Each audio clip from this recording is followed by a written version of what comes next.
Aterina ny araba dokolasy toboko vavy amin'ity takarivany asabotsy mahafinaritra ity ao anatin'ny fotoanan'ny fampahalalam-baovao tsika izao dia asainam-panajana ianao anaraka izany hatramin'ny farany matoam-baovao maromaro no entina amintsika amin'ity takarivany asabotsy ity. Isany amin'izany ohatra ny fanombohana ao anatin'ny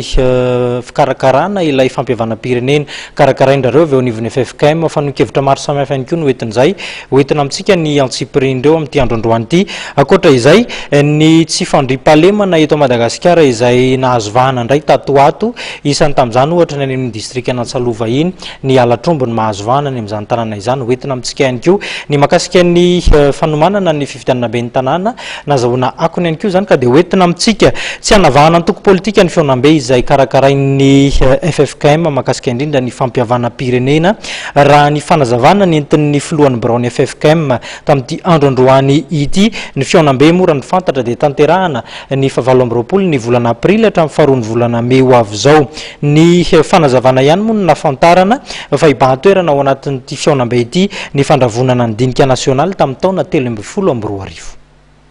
Vonina amin'ny fanatotosana ny feonam-be ho an'ny fampihavana-pirenena izay ho totosaina amin'ny 20 aprily hatramin'ny 2 volana may ho avy izao eny amin'ny CCI Vato ny FFKM.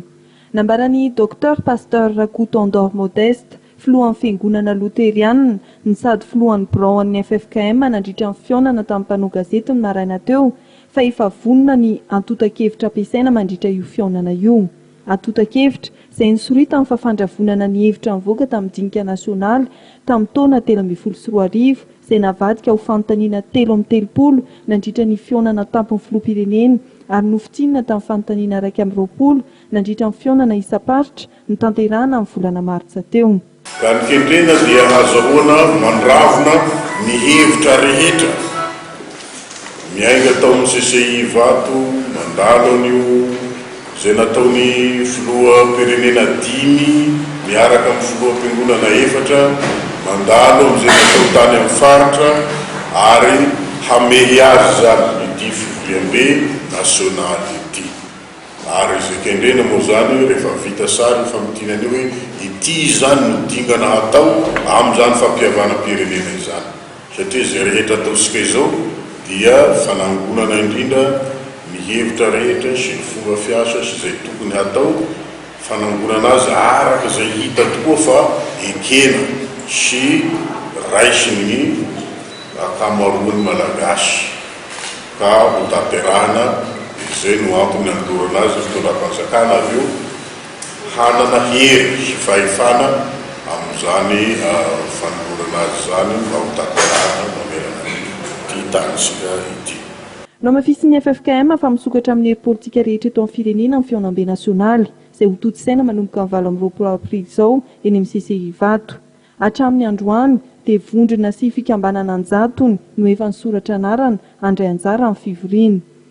Mikasika manokana amin'ny filoham-panjakana teo aloha Zavy Albert sy Andry Rajoelina izay nisitaka ny dinika ho an'ny fampihavana-pirenena dia laza ny FFKM fa misy hatrany ny fandresen-dahatra atao azy ireo. Andray anjara amin'ny dinika nomboka amin'ny 20 aprily izao arave ny filoha roa nisitaka.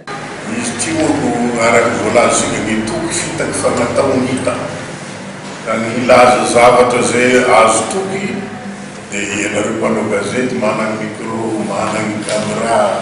dia amin'izay atanterahana no ahitavanareo azy fa tena manao zay izy tena manao ary mifanesy lahatra mba hisiany mahavonina tokoa ary na tamin'ny tary amin'ny faritrany dia nisotegn'ireo zay miala reo zay misy tongany ihany tamin'ny faritra tena atao asa monisy amin'ny rahanareo ihany vaovolombelona amin'izany fa tena misy tamin'ny faritra zay tongany fa ity zany ny tena tapony amin'le izy dia zay no iasanay filoha-piangonana 4 ny FFKM moa zany. Nosiritan'ny FFKM fa nisy ny fandraisana anjara amin'ny fitondram-panjakana amin'ny fanatotosana ny feonana nasionaly ho amin'ny fampihavana-pirenena ary atolotra amin'ny filoham-pirenena ny fehi-kevitra mivoaka amin'ny feonam-be nasionaly ho an'ny fampihavana-pirenena izay ho totosaina amin'ny 20 aprily hatramin'ny 2 volana may ho avy izao.